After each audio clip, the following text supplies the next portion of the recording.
야곱이 주는 선물을 받은 에서는 이제 야곱에게 말을 합니다. 우리가 떠나자. 내가 너와 동행하리라. 어디로 떠나는지도 모르겠는데 내가 너와 동행하리라는 말은 아무래도 부담이 됩니다. 지금까지 에서는 어떤 삶을 살아왔던 것일까요? 아버지 이삭은 에서에게 너는 칼을 믿고 생활하리라 라고 말을 하였는데, 칼을 믿고 생활을 하는 사람답게 호탕한 사람이 되었습니다. 요즘으로 말하면 어둠의 세계를 평정한 조직의 우두머리라고 하면 좀 생각이 멀리 간 것일까요? 원래부터도 사냥을 하기 좋아했고요. 또 자기 마음 내키는 대로 살았던 사람인데, 아우 야곱에게도 지금 같은 삶의 스타일을 요구하는 것이죠. 물론 에서가 가지고 있는 군사력은 마음에 끌립니다. 에서 같은 형이 옆에 든든히 버티고만 있다면 외삼촌 라반 같은 사람들은 꼼짝도 못하고 야곱을 건드리지도 못할 것입니다. 아버지 이삭처럼 우물을 빼앗기는 일도 없었겠지요. 하지만 야곱은 형을 먼저 보내려고 합니다. 13절 말씀 함께 보겠습니다. 야곱이 그에게 이르되 내 주도 아시거니와 자식들은 연약하고 내게 있는 양떼와 소가 새끼를 데리고 있은즉 하루만 지나치게 몰면 모든 떼가 죽으리니. 야곱이 긴장을 해서 그런지 형님한테 7번 절할 때부터 이상하더니 여기에서부터는 거짓말 반 진담 반으로 에서를 대합니다. 애초부터 진심으로 대할 상대가 아니었는지 이렇게 생각했었는지도 모르겠습니다. 하루만 지나치게 몰면 모든 떼가 죽을 것이라는 말은 아무리 생각해도 앞뒤가 맞지 않습니다. 자기는 라반을 피해서 하루에 50km나 되는 그 먼 길을 10일 동안 감내하고 이렇게 강행군을 하였으니까요. 그리고 야곱은 계속해서 거짓말을 합니다. 14절 말씀 함께 보겠습니다. 청하건대 내 주는 종보다 앞서 가소서. 나는 앞에 가는 가축과 자식들의 걸음대로 천천히 인도하여 세일로 가서 내 주께 나아가리이다. 세일로 가서 형을 만난다는 말은 못하러 하였는지 굳이 하지 않아도 될 말을 한 것입니다. 다행인 점은 야곱이 하나님의 이름을 걸고 맹세하지 않았다는 것과 에서도 그다지 야곱과 함께하고 싶어 하지는 않는 것 같다는 것이 다행스러운 점이죠.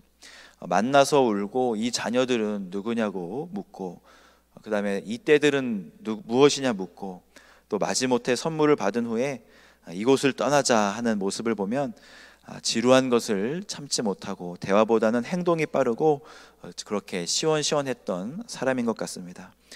대형 트럭을 잠시 세워두고 시동을 켜놓고 잠깐 내려와서 대화하는 사람처럼 그는 돌아갈 길이 급한 사람 같습니다. 천천히 야곱과 함께 가주는 것은 영 못 믿었던지 자기는 먼저 가고 자신의 종 몇 사람을 내게 머물게 하겠다고 말합니다. 에서의 삶은 지금까지 이렇게 살아왔던 것입니다. 그는 칼을 믿고 자신의 힘을 믿고 살아왔던 것이죠. 그렇게 자신의 영역을 넓혀 나갔고요. 사실 자신의 종을 야곱에게 머물게 하겠다는 것은 어쩌면 제안이 아니라 명령이었을 수도 있었습니다.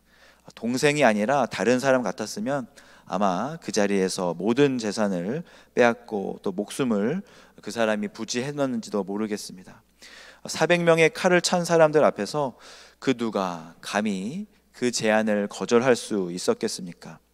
하지만 야곱은 형에게 담대하게 말합니다. 이제는 거짓말하는 것이 아니라 정면으로 승부를 하지요. 나로 내 주께 은혜를 얻게 하소서. 에서는 칼을 의지하고 살아온 지 20년이 되었습니다.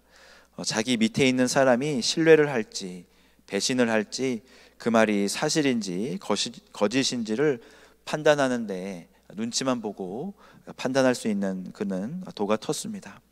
야곱의 말을 듣자마자 야곱이 지금 무슨 말을 하고 있는지 단번에 이해합니다.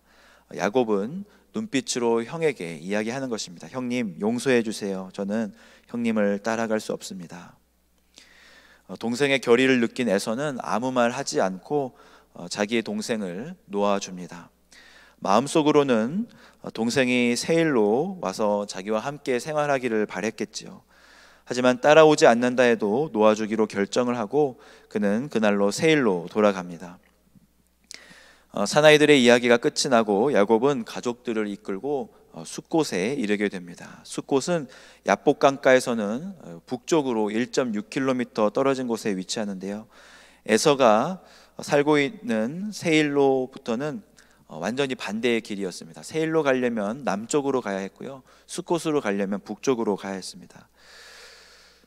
나중에 서쪽 세겜까지 가는 것을 보면 야곱은 세일로 갈 의도는 전혀 없었던 것을 우리가 알 수 있는 것이죠.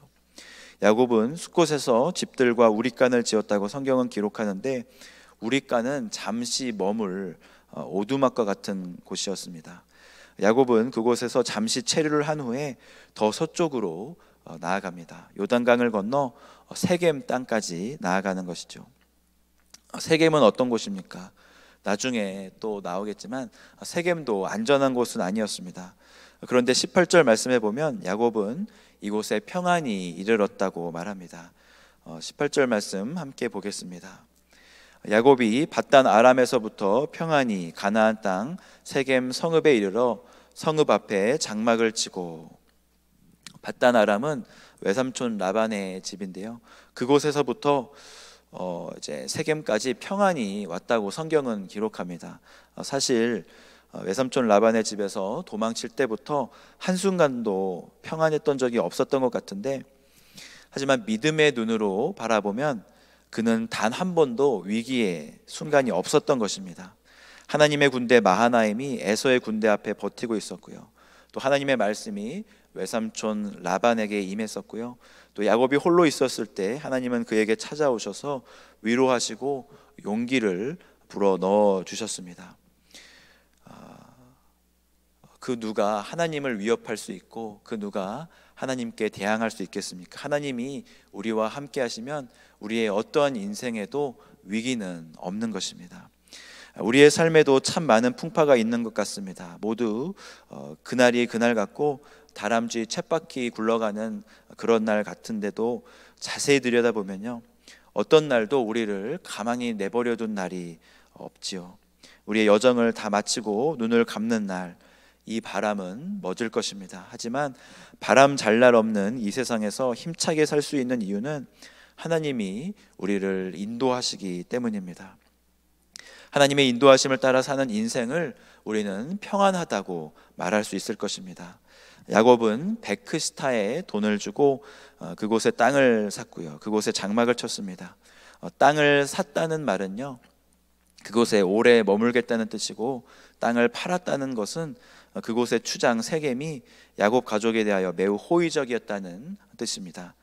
정확히 말하면 세겜의 아버지 하몰의 아들들의 손에서 이 땅을 샀는데요, 이 일 후에 세겜은 야곱 가족을 유심히 바라보게 됩니다. 물론 야곱은 세겜을 땅의 주인 그 이상 그 이하로도 보지 않았겠죠. 야곱은 세겜 성읍 앞에 밭에 제단을 쌓고 예배를 드립니다. 그 제단의 이름은 엘 엘로헤 이스라엘이었으며 그 뜻은 하나님은 이스라엘의 하나님이시다라는 뜻인데요, 이제 야곱은 자신의 이름을 하나님 앞에서 이스라엘이라고 부릅니다. 그는 정말이지 새로운 삶을 살고 싶었으며 축복된 인생을 살고 싶었습니다. 그래서 거짓말도 불사하고 형을, 아버지를, 외삼촌을 속이며 여기까지 왔던 것이죠. 하나님은 야곱의 상황도 아셨고요, 그의 마음도 아셨으며 그의 현재 모습도 아셨습니다. 그리고 그의 예배를 받아주십니다. 하나님은 공의의 하나님이신데 야곱의 예배를 받아주시는 것은 무슨 이유였을까요? 하나님이 또 그에게 나타나셔서 여기서 머물지 말고 내 아버지가 있는 브엘세바로 가라고 하셨다면 아마 야곱은 순종하였을 텐데, 하나님은 우리를 있는 모습 그대로 받아주십니다. 하지만 우리가 하나님께 예배를 드리고 하나님을 그 예배 자리에서 만났다면 우리는 하나님의 뜻을 구해야 하고요, 또 그 하나님의 뜻대로 우리의 삶은 변해야 합니다. 새로운 출발을 하고 싶다는 생각이 너무나 컸던 야곱은 하나님의 말씀 창세기 31장 3절에 나오는 내 조상의 땅, 내 족속에게로 돌아가라고 하신 말씀에 순종하지 않고 마치 세상을 다 가진 것처럼 세겜에서의 새 삶을 시작합니다. 하지만 하나님은 그의 생각보다 크셨고요. 그가 원했던 평안한 삶, 새 출발의 삶은 하나님 없이는 가능하지 않다는 것을 알려주셨죠. 회개의 열매는 삶의 변화입니다. 예배를 통해 하나님을 만났다면 100크시타의 돈을 주고 땅을 샀더라도 하나님의 뜻을 따라 브엘세바로 갈 수 있는 우리가 되기를 소망합니다. 오늘 하루도 하나님을 예배하며 하나님의 뜻대로 살아가는 복된 하루가 되시기를 주님의 이름으로 축복합니다.